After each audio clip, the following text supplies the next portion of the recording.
오늘이 고난주간 목요일인데 오늘을 가리켜서 세족에 있는 발 씻는 그게 있었던 날이 오늘 목요일입니다. 이제 마태나 마가나 누가복음에는 예수님이 제자들의 발을 씻기신 내용이 없습니다. 단 하나 요한복음에만 이 세족에 대한 말씀이 기록이 되어 있습니다. 이제 그 대신에 마태, 마가, 누가에는 성찬식을 예수님이 제자들과 함께 나누는 모습이 기록이 되어 있고 최후의 만찬을 예수님이 제자들과 함께 드시는 것으로 그렇게 기록이 되어 있습니다. 특히 요한복음에 이 세족시 줄이 많이 하잖아요. 그 장로님들이 성도들의 발을 씻겨주거나 가장 많이 하는 것이 부부 세미나예요. 부부 세미나 시간에 아내가 남편에게, 남편이 아내에게 되게 이 세족식을 하면 다 웁니다. 왜요? 지금까지 한 번도 발을 씻어준 적이 없거든요. 발을 탁 만지면 그 삶의 여정 속에 있었던 그 삶의 모든 것들이 온몸으로 느껴지는 거예요. 참 고생했구나, 참 애썼구나.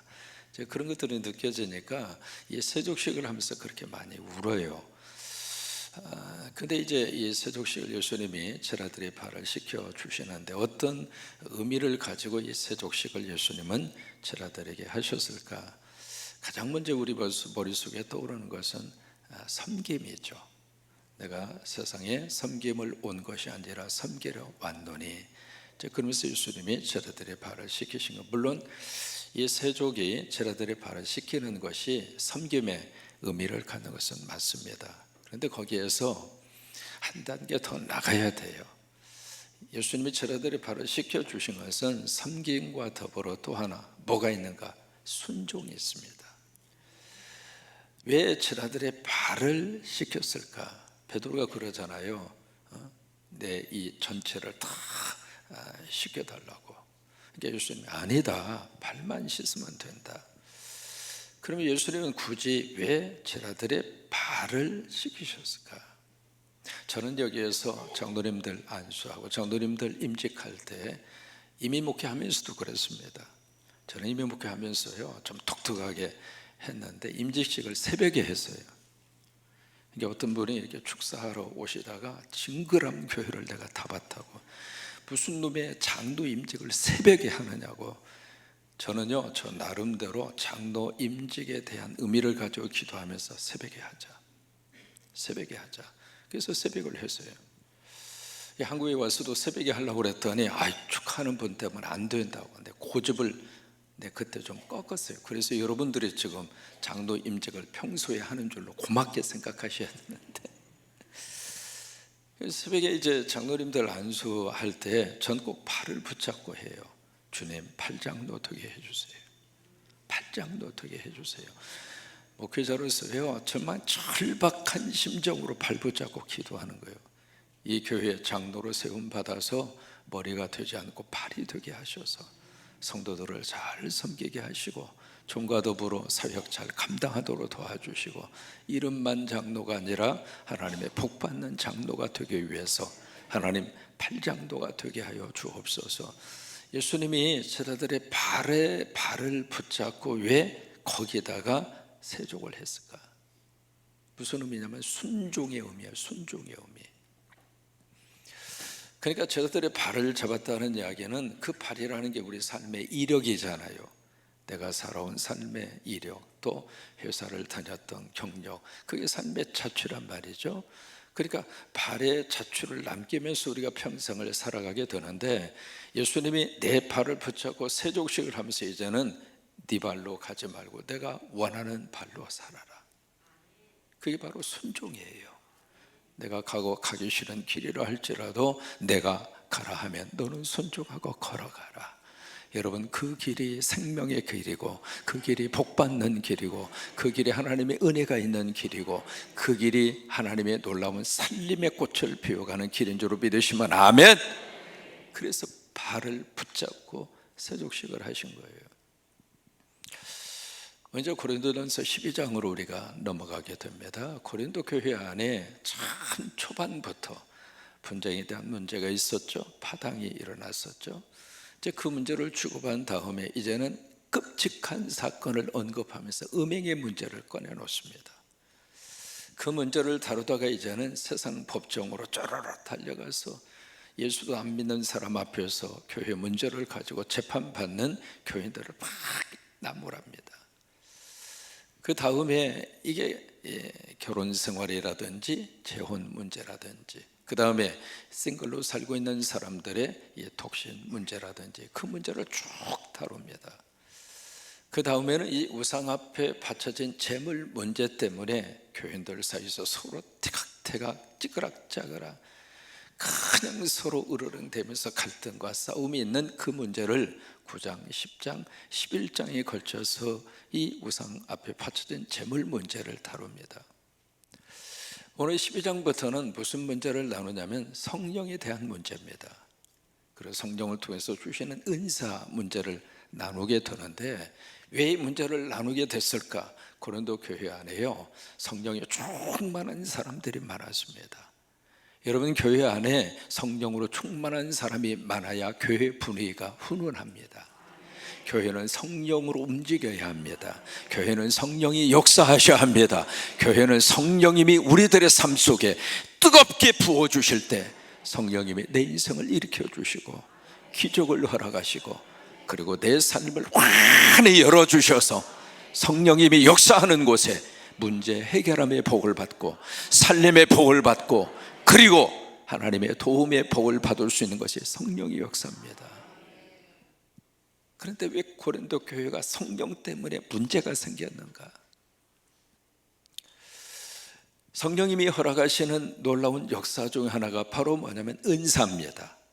은사. 여러분 1절에 보시면은 너희가 신령한 것에 대해서 알지 못하는 것을 내가 원하지 아니한다. 부정의 부정은 긍정이잖아요.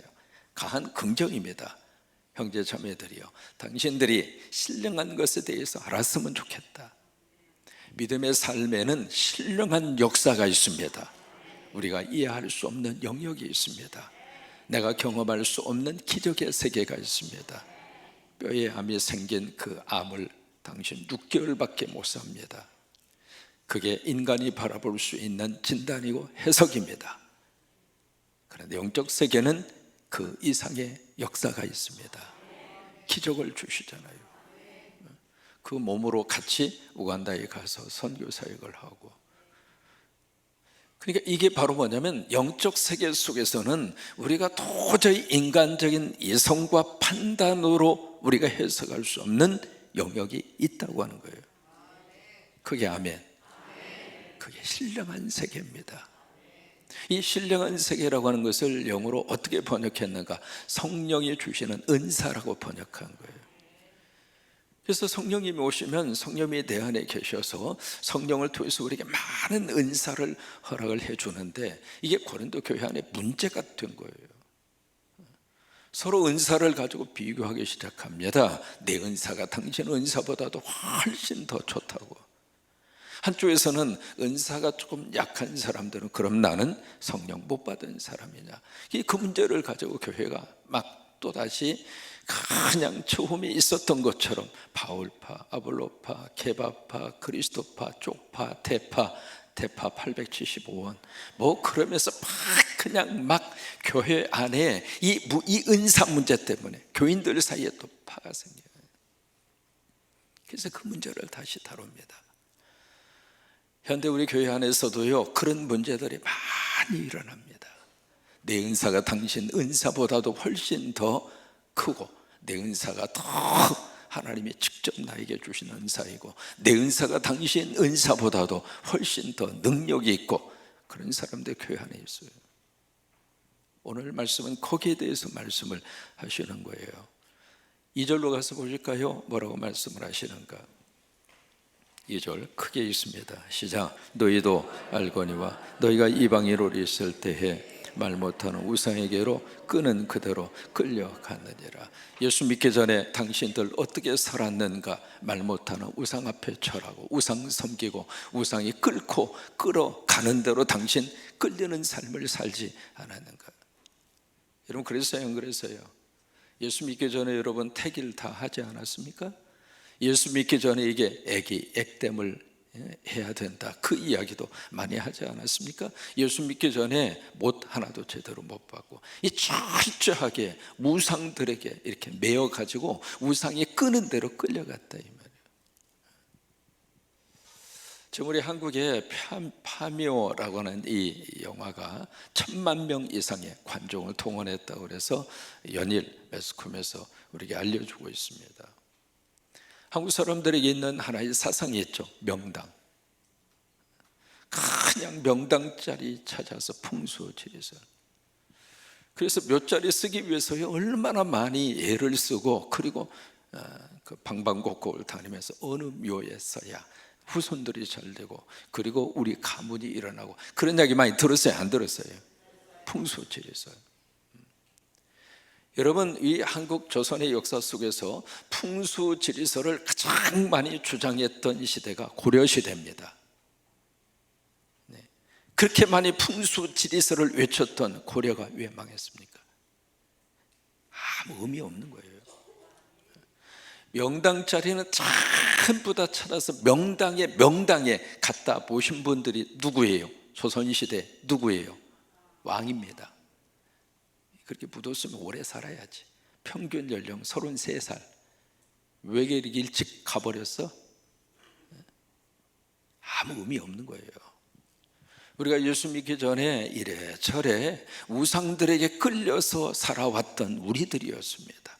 마음 편하게 살지도 못하고 늘 조마조마하면서 이사도 마음대로 가지도 못하고, 대사가 있으면 그 대사 딱 되면 그 대사 날짜 잡기 위해서 막 찾아다니고, 점쟁이한테 가고 무당한테 가고, 우리가 그렇게 살았다 이 말이에요.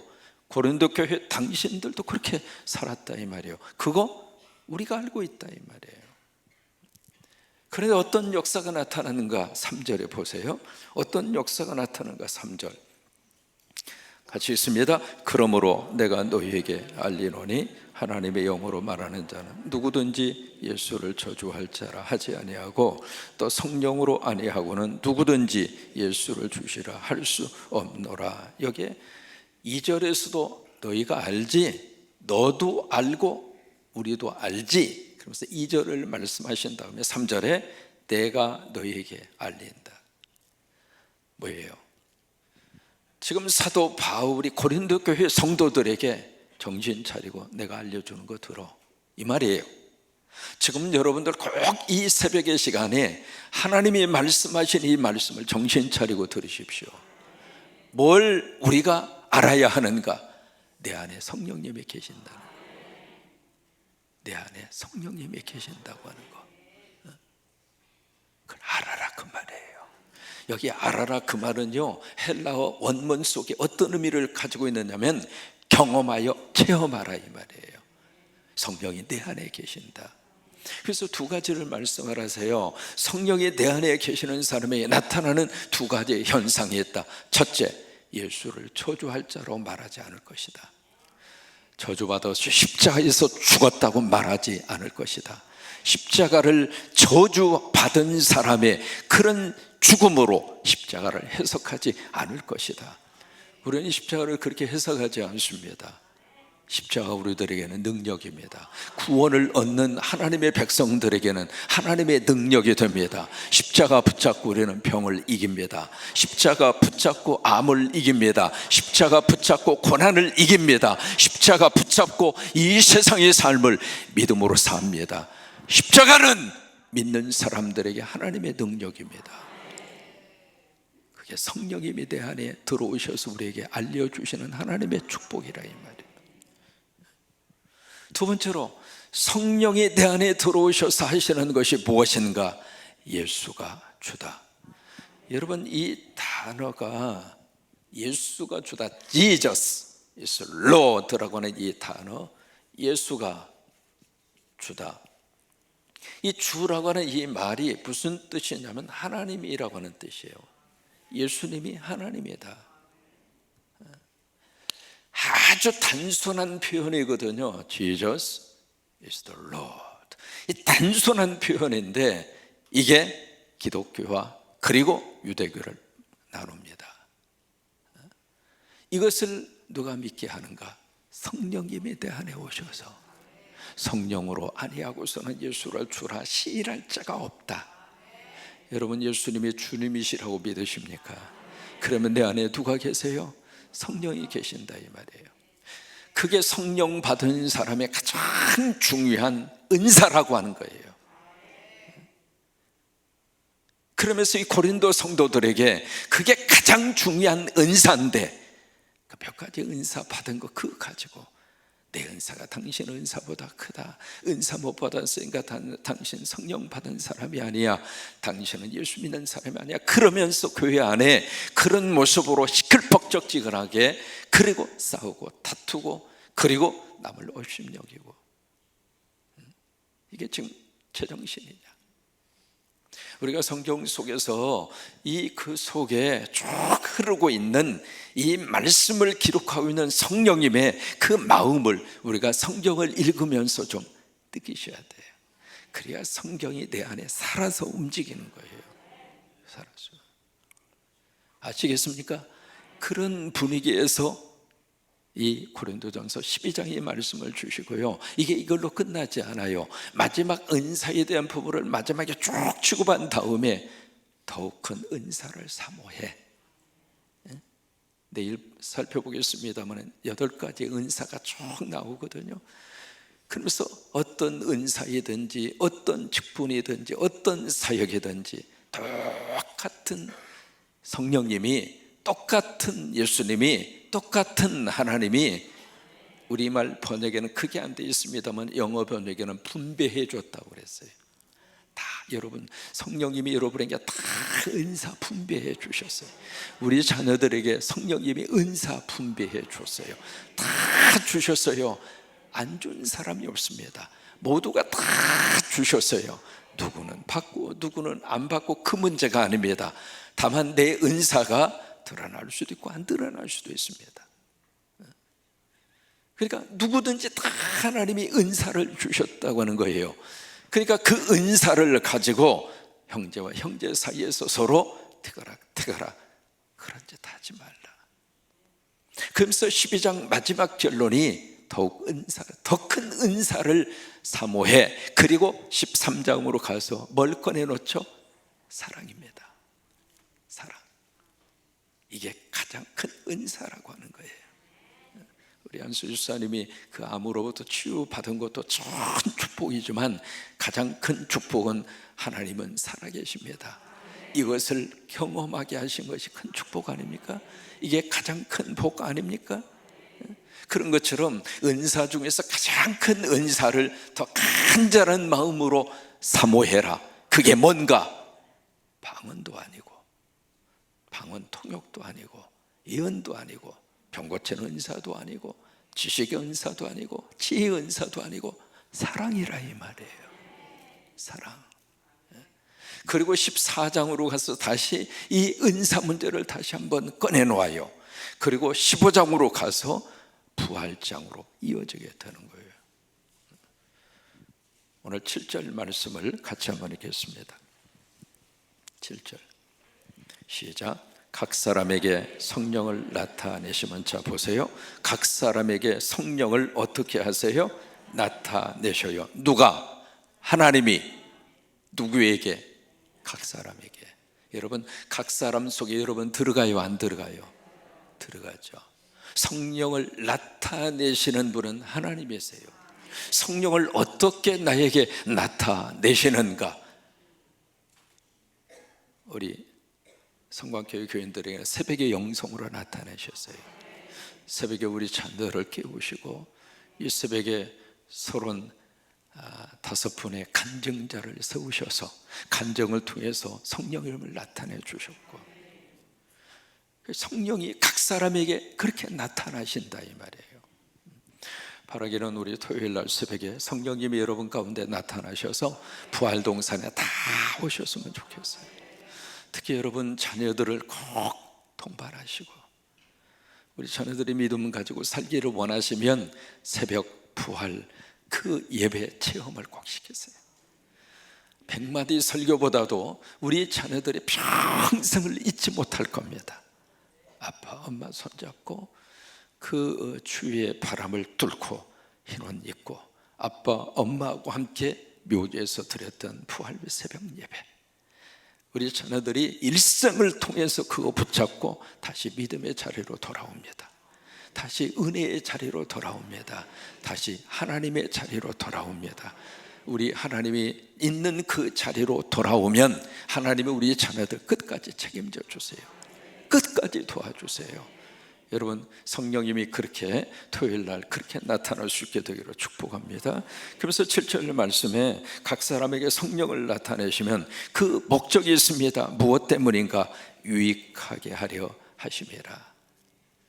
여러분, 성령님은 나도 유익하게 하고 내 이웃도 유익하게 하고 교회도 유익하게 하고, 그게 성령의 역사입니다. 그래요, 여러분 성령으로 충만하셔서 성령 받아서 이 교회에 유익이 되시기 바랍니다. 이 교회 목회사에게 유익이 되시기를 바랍니다. 하나님이 하시고자 하는 그 일에 여러분 모두가 다 유익하게 되셔서 그 유익이 여러분 가정에도 흘러시기를 바라고, 자녀들에게도 흘려가기를 바라고, 그런 역사와 능력으로 충만하시기를 주의 이름으로 축원합니다. 아멘. 그래요, 같이 고백하십니다. 내 안에, 크게 고백하십니다. 내 안에 성령님이 계십니다. 다시 한번 하십니다. 내 안에 성령님이 계십니다. 아멘. 옆에 있는 분 보시면서 우리 형제님, 자매님, 권사님, 집사님 바로 속에 성령님이 계십니다. 한번 옆에 있는 분을 서로 그렇게 한번 인정해 주시기 바랍니다. 성령님이 함께 하십니다. 성령님이 함께 하십니다. 성령님이 함께 하십니다. 우리 안에 성령님이 계셔서 로마서 8장의 말씀도 말할 수 없는 탄식으로 여러분들을 위하여 성령님이 중보하십니다. 내가 기도하면 성령님이 함께 기도하십니다. 내가 찬양하면 성령님이 함께 찬양하십니다. 혹시 여러분 오늘 헌혈을 하는데 헌혈할 때에도 성령님이 여러분과 동행하셔서 헌혈을 할 수 있는 사람이 건강한 겁니다. 피는요 자주 빼줄수록 새로운 피가 생성이 돼요. 없어지는 게 아니에요. 그래서 모르겠어요. 저도 오늘 가서 좀 헌혈 좀 하자고 부탁 좀 하려고 그래요. 근데 이게 65세 넘으면 안 받아준대야. 시상하라. 한번 그래도 디렴해 보려고 그래요. 내 피 좀 받아가라고. 여러분 헌혈할 수 있는 것도 축복입니다. 그 시간에도 성령님이 여러분들을 축복하십니다. 혹시라도 투병 중에 있습니까? 성령님이 여러분들을 만지실 것입니다. 포기하지 마십시오. 성령님이 여러분들을 도우실 것입니다. 다시 한번 고백합니다. 내 안에 성령님이 계십니다. 아멘. 특히 우리 자녀들 속에 성령님이 계시니까 성령님에게 부탁하십시오. 우리 자녀 공부할 때도 성령님이 도와달라고, 성령님 우리 자녀들 악으로부터 지켜달라고. 여러분 사업의 현장에 성령님이 계십니다. 성령님이 이 사업을 들어 쓰시라고, 이 사업을 들어 쓰시라고 성령님에게 부탁하십시오. 같이 우리 찬양하십니다.